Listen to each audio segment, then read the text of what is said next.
This elderly woman left an old warehouse as inheritance to her children, and they scorned it. You won't believe what happened next.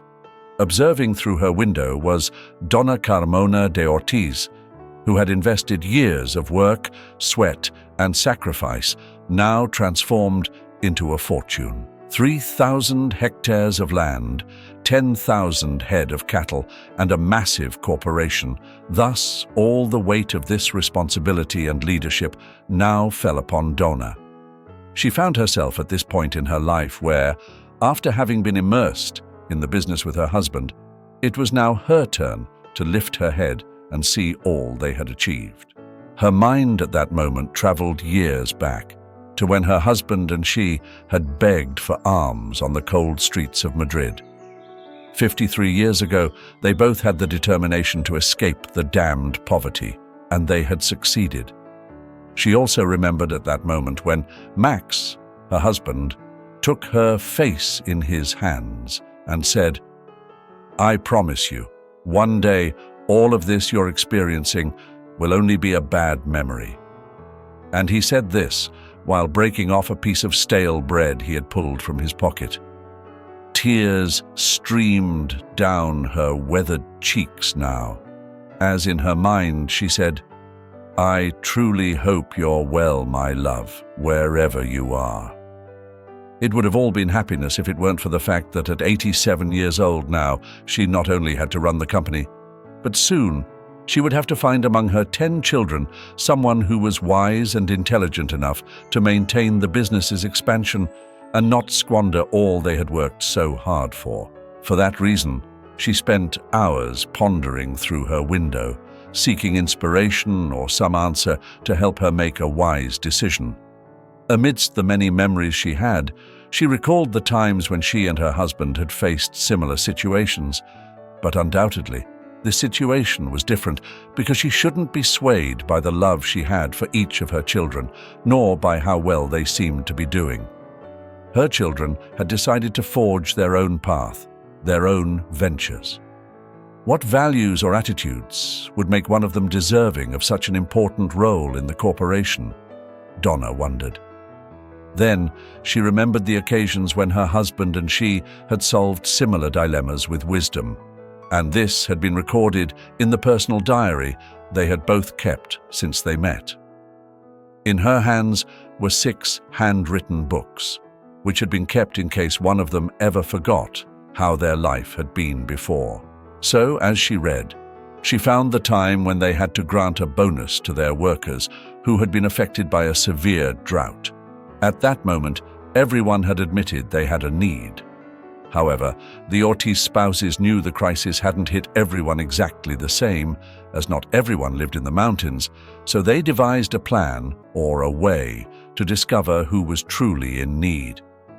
It was announced through the directory that no cash bonus would be given, but only food or essential products. This was done because many of the workers intended to only get money from the corporation. Carefully, Donna prepared 1,000 bags of wheat flour, each weighing 5 kilograms respectively, and told them there would be an additional bonus. All the employees who were vying for the bonus didn't imagine they would simply be given a bag of wheat flour. Moreover, many, upon seeing the bags of wheat flour, felt offended. They murmured among themselves, saying, "Isn't this a millionaire corporation? How is it possible that they only help us with 5 kilograms of wheat flour? Are we animals? Are they mocking us?" At that moment, Donna stepped forward and said, "Those who truly have need, please help yourselves to take a bag. And remember, there will be another bonus." Out of the 1,500 workers, only 250 took the bags. The rest disdainfully rejected them, alleging in another way that it was a mockery. They turned around and left. 3 days later, the second bonus was issued, which was another sack of wheat flour, now accompanied by a box of milk, butter, and eggs. Donna asked again, "Those in need, please help yourselves to the provisions." Out of the 1,500 workers, 200 more had joined, now totaling 450 workers in need. The rest continued clamoring for cash bonus. Angry, they muttered that the owners were stingy, greedy, and miserly. That day, the workers returned home, and after 15 days, it was known that at the bottom of the sacks of wheat flour, an envelope with €600 had been placed. In this way, help had reached the people who truly needed it. This strategy had been called the treasure in the wheat, and this is how her husband and she had managed to provide help to those who truly needed it. But now the story was different. That strategy should be applied to her own family. It was now up to her to choose her successor, using this method or a similar one. The evening was falling when suddenly a great idea occurred to her. For a long time, her children had shown little interest in her business, other than receiving a percentage of the profits, and they were content with that. Donna knew she couldn't announce to them that she was looking for a successor because her 10 children might start fighting to take over the leadership, and the business might end up in the wrong hands. So she sent them a letter announcing that the company had seen a significant drop in monthly income and had lost everything except the old warehouse, where she and her beloved husband Max had started the business. She told them that if any of them were interested in starting the business from scratch again, they should let her know. But the condition for having the old warehouse would be that one of them also take care of her, as her vision had worsened and she was suffering from deep depression since her father's death. She also mentioned that after her last appointment, the doctor had told her that her life was in danger the way it was going, and she ended the letter by saying, "My children, it's very tough what I'm telling you. I know you're used to a certain type of life, but at most, I will live a couple more years. So please, if anyone wants to take care of me and is willing to take over the warehouse, come home during that week." Donna received letters from her children, but none of them showed up. However, as she read those letters, she was very surprised to see that many of them made excuses, saying they couldn't come that month, and others said they were now starting their own business. Some criticized her and said she hadn't managed the businesses her father had left well, and that's why they were now facing such a big crisis. So they weren't interested in taking over that old warehouse, which only had old machines for making sausages and packaging meat. That's how they all expressed themselves except one. He was the youngest of all, who had always caused trouble, and was considered the most irresponsible of all. Nothing had been heard from him, as he hadn't even been able to attend his father's funeral because he had been traveling the world. "We're finished, Max," Donna said to her late husband in her thoughts, while she thought that the responsibility would fall into the hands of Max Jr., the globe-trotter. And when the week was over, a letter from Hawaii arrived. "Hello, Mother. Next week I will go to Spain for you, and I will take you to see the world. Look, I don't have a house, but Dad and you taught me that where one fits, two can fit, and where two eat, three can also eat. So, pack your bags, Mom. I'm on my way to you. And if my brothers don't want the old warehouse, we can start from scratch like you and my father taught me. We have to know how to manage what little we have to know how to have a lot." Donna was astonished. She never expected such a simple response, but at the same time, it was the answer she was looking for. Just like that sack of wheat, Donna had made the family corporation look like an old warehouse, and the one who truly deserved it had just taken it, without imagining that at the bottom of that warehouse lay the general management of the gigantic corporation. 3 months later, Donna gathered all her children and told them what she had done. You can imagine the discontent of many of them. The complaints, the claims, and the lamentations didn't take long to arrive. Her youngest son lived with her, accompanying her on her last days of life, traveling the world, and currently Max Jr., the globetrotter, the one who chose that old warehouse where it all began, unaware that he would one day become the successor. "It's for you, Dad," the little one said, but when she followed him, she discovered something heartrending. I'm in the last days and hours of my life, which I always led in luxury and money, a life economically peaceful but very hectic with work and meetings. But I appreciate how life put someone very special in my path, who I never imagined would be with me until this moment. Even my children and husband left when I needed them most. They left for their businesses, regardless of what happened to me. They left me alone. I am a person with a lot of purchasing power today. I have many companies in my name and many employees. Remembering how I met her, it was the moment that completely changed my life. It was a June afternoon, on one of the cold mornings in the city of Lima, Peru. I was tired and somewhat stressed from being in my monotonous and bland office. I decided then to take some time to think about many things about my life. I was encouraged to go out and treat myself. I was leaving the office and remembered that I had to pick up some products from a friend's house who worked for me. I left the office and got into the van with my driver because to get there, I had to pass through a somewhat dangerous neighborhood, a popular neighborhood called Villa Maria. My driver recommended taking the highway, which would take longer but would be safer. No, I said, let's go through the neighborhoods.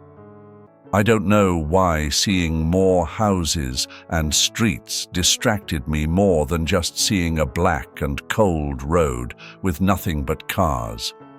And although I must confess that I was very scared, I decided to go that way. On the way, while thinking about which handbag to buy, that would match the red dress I had bought days before, I was looking at a small catalogue that my secretary had sent me very early in the morning. How difficult it is to choose, I said to myself. Although I contemplated the idea of buying them all, I knew it wouldn't be a good idea.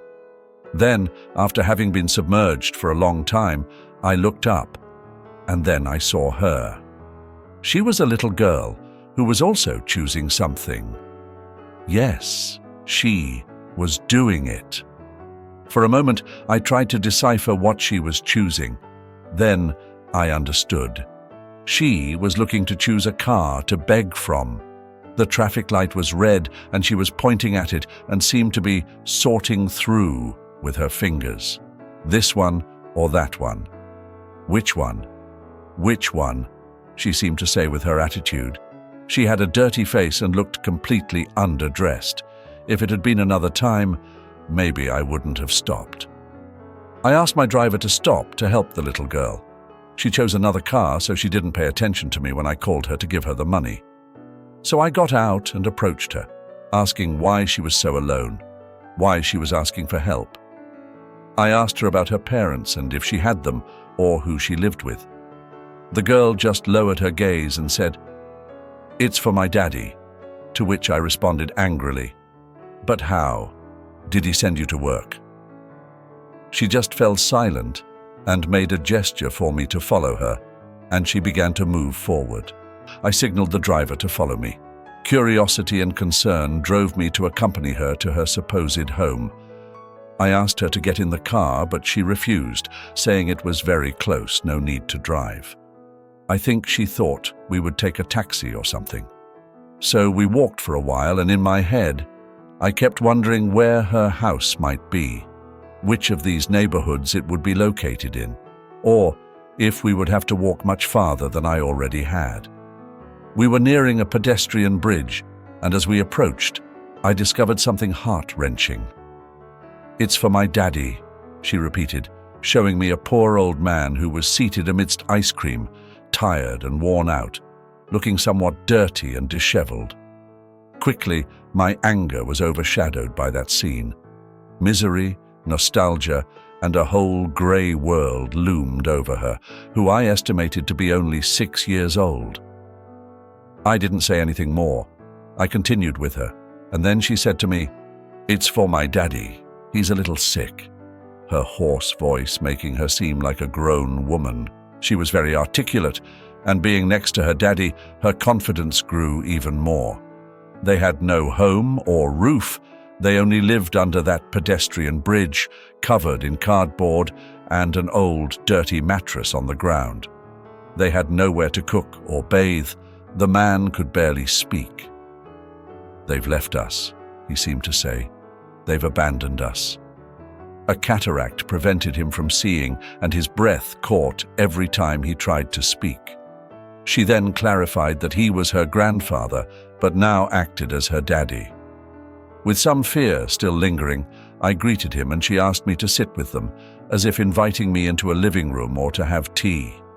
She was so convincing with her cute and tender face that I had no choice but to comply and sit with them on a piece of cardboard by the side. Up until that moment, I hadn't realized that the stress had fled from me. Here I was now, at the foot of that pedestrian bridge. I briefly talked with the man.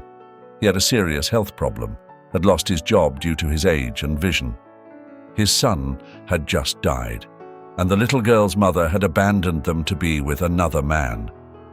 She left them unaware that the property had never been theirs, and soon the real owner ruthlessly expelled them, leaving them on the streets. After all, the hilltop wasn't such a good place to live, but neither was under a bridge. But what could they do? Misery now had them in its grip, and as this world is so cruel and uncooperative, no one had helped them until then. They had been living in that condition for months already. They had nowhere to go. I learned that the old man used to manage to bring some food for his granddaughter, who had also stopped going to school because they had no money even to send her to a public school. So, with no money, no job, and the grandfather's failing health, they had no choice but to send the little girl to beg for charity at the traffic lights. But that wasn't all. I understood that the government was trying to take them to a shelter where they would provide support for the old man, but they would also put the little girl up for adoption. Truly, nothing had moved me as much as this story. I then understood the precarious situation they were living in, and how life had treated them so unfairly, and upon realizing this, my heart broke. The man, very scared, pleaded with me not to separate his granddaughter from him, as she was all he had in life. I assured him that wouldn't happen and left them with money, some clothes and food that evening. At nightfall, back home, I saw the loneliness I was in. I was estranged from my children, who had gone with their spouses far away from me, now living abroad. No calls, no emails, no letters, no photos of my grandchildren. The only time they contacted me was when they needed money. This loneliness made me reflect on everything that had happened that day. I was alone too, with no one around me, except employees who were there because I paid them, so I thought, this loneliness I feel now makes me less than that old man who at least has his granddaughter by his side, who, despite adversity, still accompanies him no matter what. The next day, I went back to that pedestrian bridge, but to my surprise, they were no longer there. I asked the locals about the old man and the little girl. They told me that some agents had come and taken them away because they looked unkempt.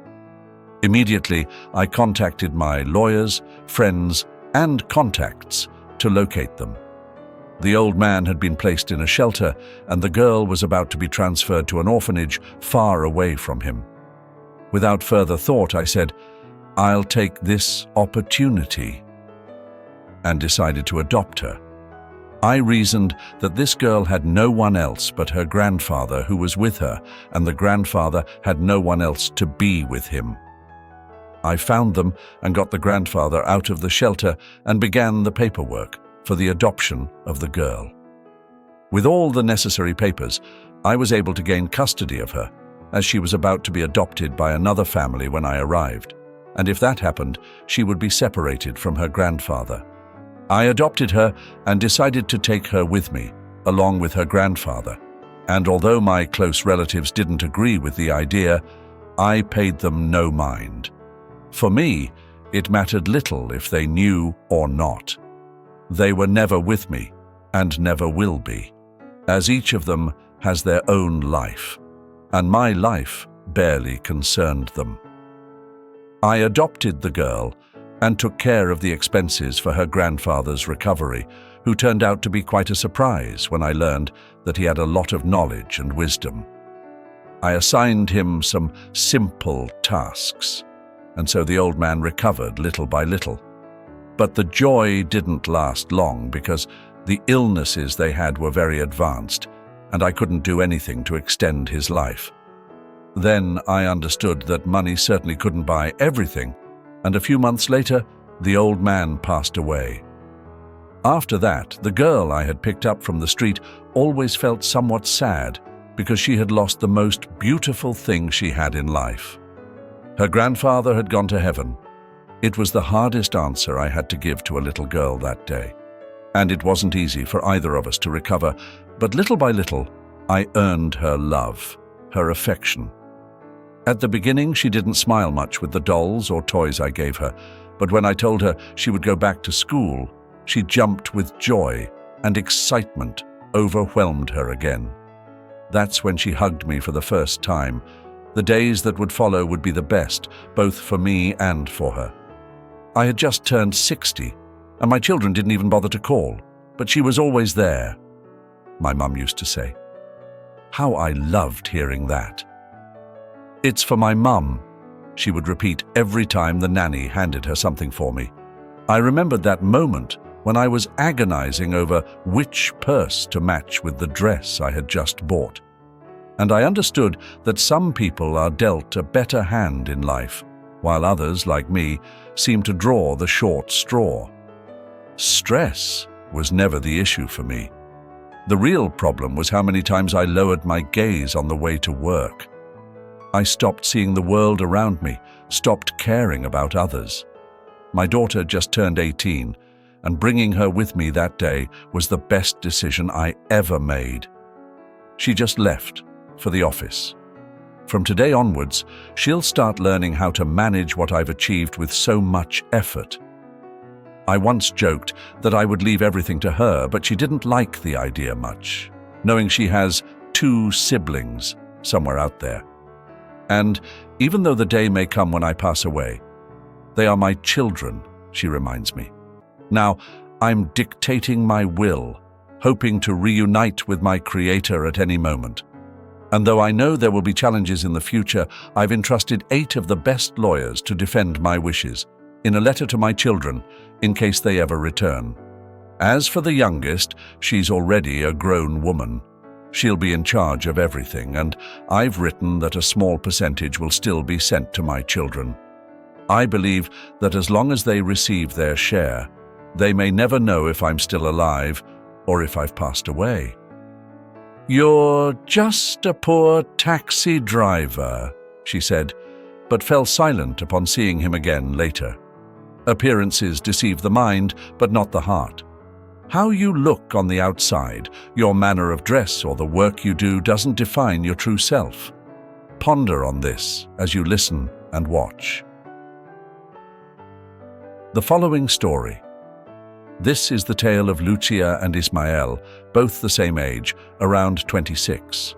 Lucia was a young woman with a high economic status living in the city of Medellin. She was a business administrator and worked in her family's company. From a young age, she was raised with class and elegance. Her family had the means to indulge in life's pleasures, with a beautiful home on the outskirts of the city and an apartment in the city center. A necessary evil for today's youth who want to be close to everything a city like Medellin offers. She lived a comfortable life, without excessive luxuries, but financially secure with all the essentials. She lived in a furnished apartment, had sufficient technology in her purse, a large closet of shoes and handbags, most of which were bought when she lived with her parents. In conclusion, Lucia had plenty, but she believed she had too much. On the other hand, there was Ismael, a very handsome, attentive, and responsible young man who, unlike Lucia, never had a tranquil life, financially speaking.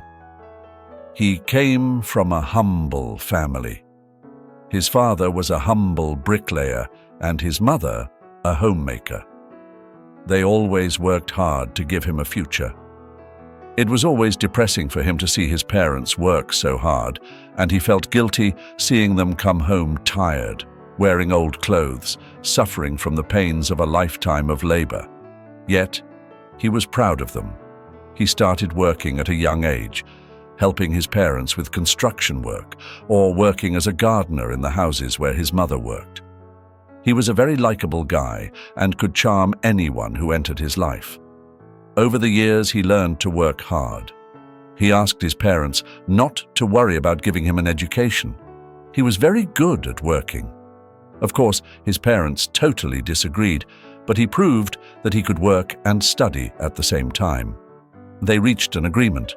They would cover the costs of his education, and he would cover his daily expenses. After some time, when the workload at the institute became too demanding and didn't leave him enough time to pursue a university degree, he decided to become a taxi driver. His boss taught him how to drive and, to give him more confidence, mentioned that they had been friends since childhood, and he would take responsibility if anything happened. With this assurance, the owner had no choice but to rent a car to Ismail as well. There he was, gearing up for his first night as a cab driver. By day, he was a student, and by night, he was at work. The initial days proved to be quite challenging as he now had the taxi only at nights, so he had to do everything possible to rest and do his homework during the day. This was quite complicated, and thus his social life slowly faded away. But for Ismail, the most important thing was to finish his high school education.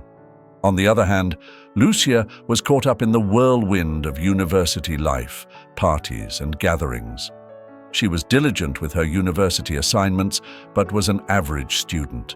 She didn't stand out academically and was confident in her job position at her parents' company.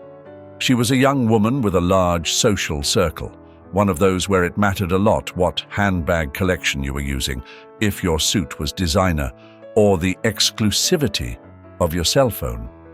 It was a circle everyone wanted to be a part of. One night, Ismail was working peacefully. He was happy because he had achieved the first position in the institute, the top spot in the entire administration program. Besides that, he had been saving money because he wanted to own his own taxi or become a partner with his father, who by then had already become independent from the company he worked for.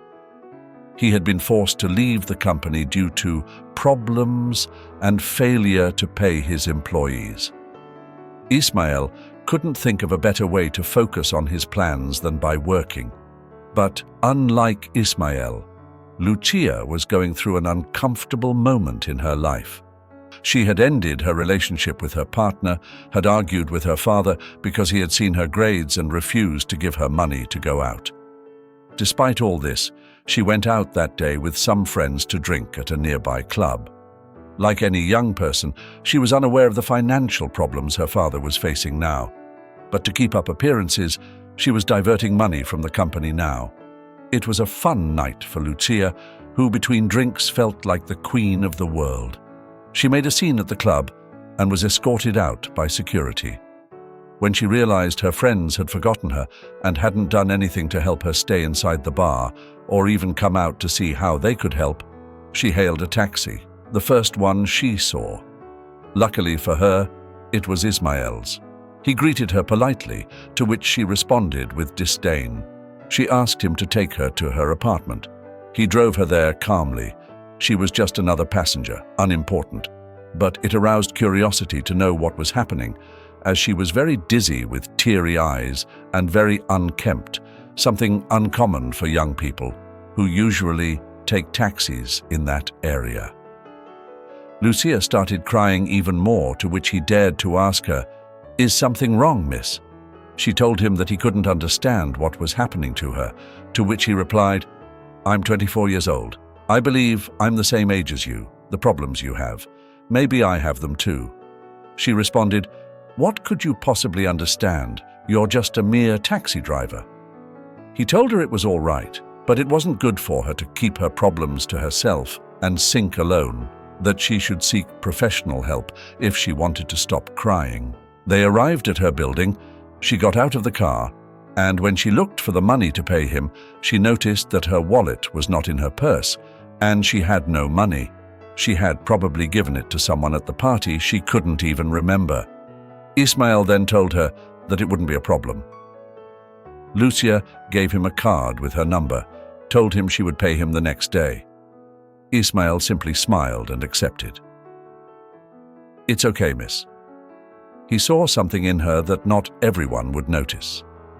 He saw that no matter how much money she had, she also suffered like everyone else at some point in life, and he decided to let time pass. But something stayed in his mind, and it was the words that had penetrated his heart. "You're just a poor taxi driver," had then become something motivating for him, right at that moment when he took it calmly.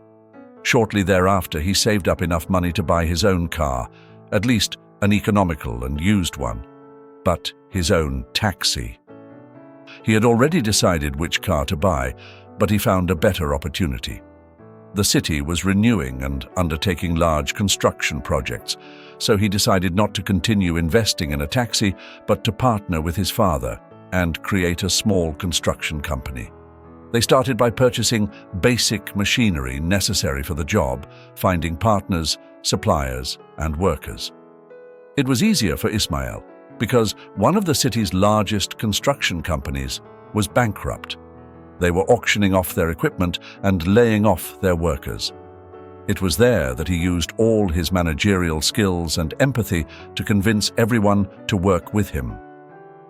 A year later, Ismail's construction company, after being a simple, small company, had found itself well-positioned. This enabled him to gather enough money to buy his first taxi. That had been his goal, and he had never forgotten it. What he did forget was the number of cars he had planned to buy, as month by month he assembled a fleet of taxis for the general public, and exclusive taxis for discreet city managers. He never stopped working in that rented taxi until he could work in his own. He himself says that staying at work in the taxi motivates him because he knows where he comes from, and he doesn't let success get to his head. Lucia had something very important to do with him. Over time, he just wanted to cross paths with her one more time to thank her for the harsh words that had been an important motivation for him. On the other hand, Lucia still lived on what little her family had left. She continued to keep up appearances. They had to sell the house on the outskirts of the city to cover expenses and pay for her expensive education. But one afternoon, Ismail was heading to buy a new fleet of cars at the dealership. Many years had passed since this was happening, and upon arrival, the worker asked him to wait a moment. He waited, when suddenly Lucia appeared. She approached him and, thinking he was the manager, said, "Here's the car, sir. It's the car parked outside." Ismail looked at her and asked, "Do I know you from somewhere?" To which she empathetically replied, "I don't think so. I don't usually make friends with employees." Ismail then gave her a half smile and said, "Actually, I'm not the employee here. I'm a taxi driver. I'm the taxi driver. Do you remember me?" Lucia looked at him, but she seemed not to recognize him. "You told me I was just a poor taxi driver," he added. "How much do you want for your car?" "I don't think you can afford to buy it," replied Lucia, who at that moment began to remember him. Just then, the dealer approached and said, "Mr. Carmona, your order for your 6 cars is ready for dispatch. Is there anything else you need?" "I want that car," said Ismail, pointing to Lucia's car. "Oh no, sir, that's a second-hand car, and we haven't checked it yet. If you allow me, I'll show you one that suits your style," said the dealer. "No, thank you. I want that one. I'll make it a gift for my friend Lucia." Upon hearing such words, Lucia couldn't believe it. "Shall we do the paperwork?" said Ismail. Lucia had no words to describe what was happening, and then Ismail added, "Maybe you don't remember me, but don't worry, I have to thank you. You although very rude to me, were enough to focus me on my future projects. That day I told myself, in a year I won't be just a poor taxi driver. I'll just be a taxi driver, a good taxi driver, and now I'm proud of that. But I'm not poor at all, he said, taking out his checkbook, signing the amount she had requested from the dealer a few moments ago, and that was the last time they saw each other. For Ismael, continuing to be a taxi driver and having a simple life is a way to protect himself. It always reminds him that he doesn't need more than what he already has, because, emotionally speaking, he is already complete. What did you think of this story, my friends? Leave me your comments down below about what you thought of this story. I'll be using my personal account to discuss this video. I'm your friend Carlos Mateos, and I invite you to subscribe if you haven't already. With me, it will be until the next encrypted story.